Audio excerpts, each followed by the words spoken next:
let's look at how we got on, AJ, because I know you did well. Obviously, you mentioned a little bit on the main pod, but this is where we go really in depth, looking at our teams. I'll let you start with your team because I've had a terrible week. I don't really want to talk about it, but we've got to talk about it because that's why we're here. But yeah, take it away, my friend.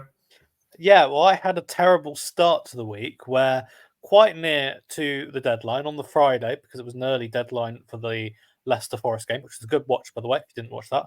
I ended up bringing in Heung-min Son and Pedro Porro, my two changes. So I took a -4 to do that, to get a Saka out.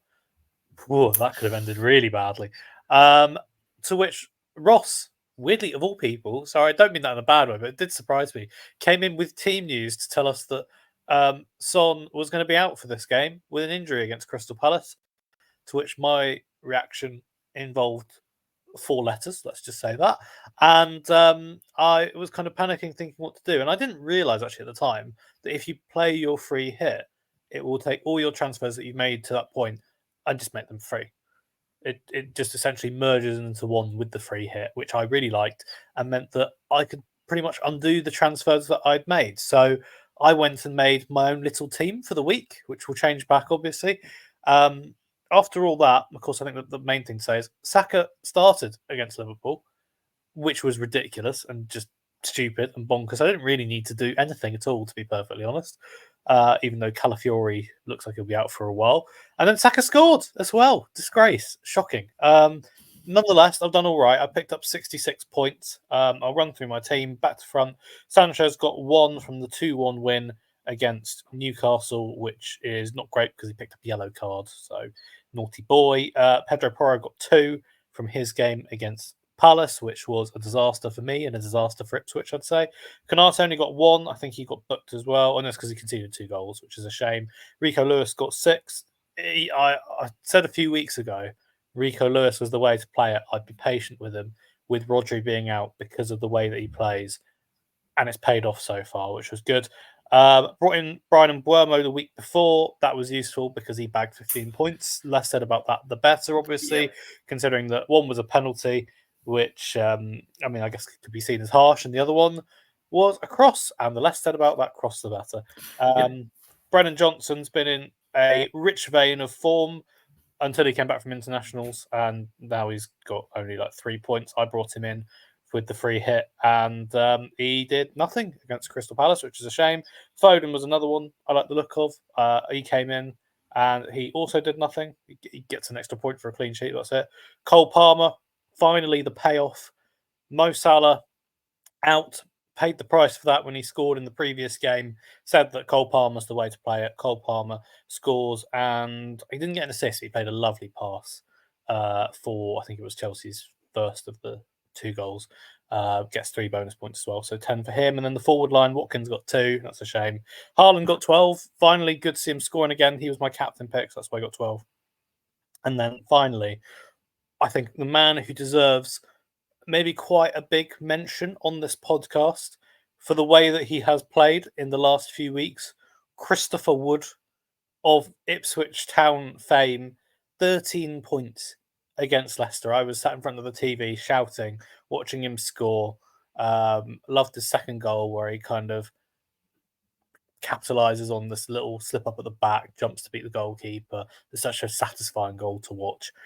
13 points. And you look at what he's done in the last few weeks: 8 against Chelsea, 7 against Palace, 13 against Leicester. His next games, West Ham at home, Newcastle at home. Obviously, we'll have Town at the end of next month as well. So, liking the look of him, his price is just going to whoosh in the next few weeks. And I'm glad that I got him at a cheap price. So, overall, happy with that. 66 points is 12 above the average. And I've made good progress up the KOA League. Yeah, we'll get onto that shortly because obviously leaderboard updates, see who's leading the way and stuff like that. And there's some breaking news to bring to that as well.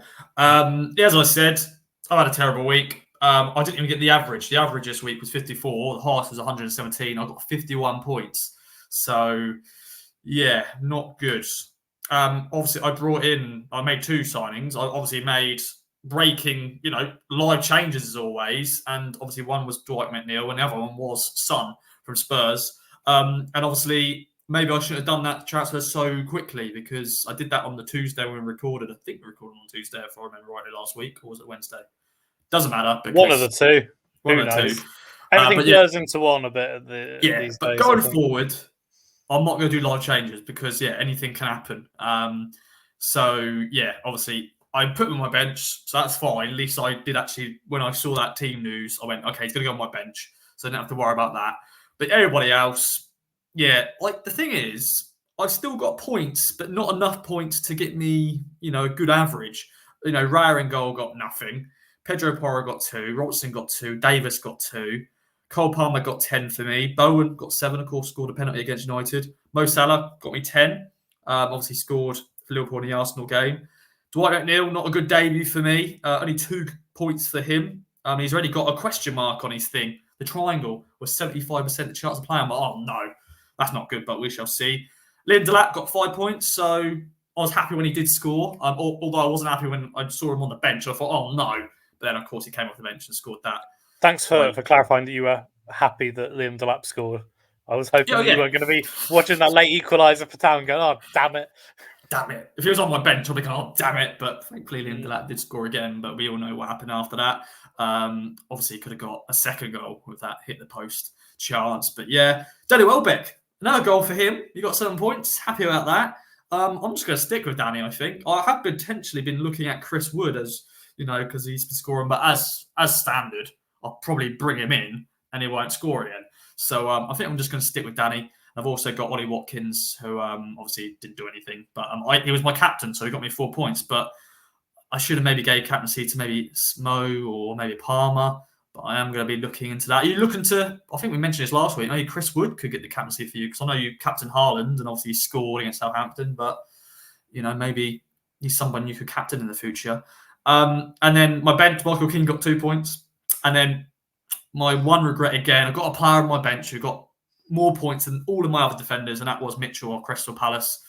He got 6 points because I think he got an assist, didn't he, for the Palace goal against Spurs. So I was like, oh, God's sake, another defender on my bench who gets points. And that would have brought my average up, or I would have had the average if he did play. But yeah, not a great week for me, my friend. But it's just, maybe if I captained maybe Salah or somebody, then I would have got up to the average, but I didn't. And just one of those weeks where it was, it was highest scoring week, wasn't it, AJ? But it's still low scoring as well. 54 the average. That's still lowish, isn't it? Yeah, I think that it's lowish because Haaland's not scoring bags, I'd say, at the moment, because most of the time people like me will just sit there and captain Haaland, and in the opening weeks of the season, you'd end up with 54 points almost by that on its own. So I can kind of see why it's a bit lower at the moment. All kind of comes down to how the premium players do.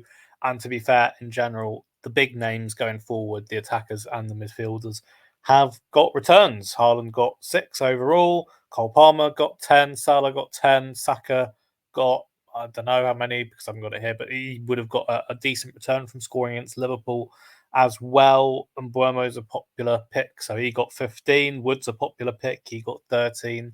So the big names all kind of did quite well.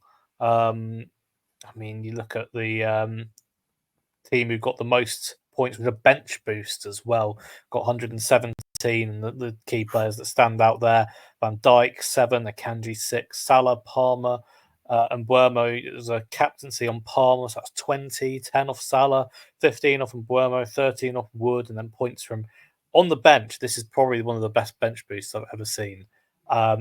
Henderson 8. Can't believe I took him out for this week, by the way. That hurt. Jared Bowen 7, Luca Dean 7, and Nicholas Jackson 9. So plot that off the top of your head. 7 7's 14, add 8 is 22, add 9. So 31. Yeah, 31 points overall on the bench. What a bench boost that is. So yeah, those are kind of the big names that have done well this week. And to be perfectly honest, it kind of feels a little bit like the usual suspects. So that's why everyone's teams are starting to look the same.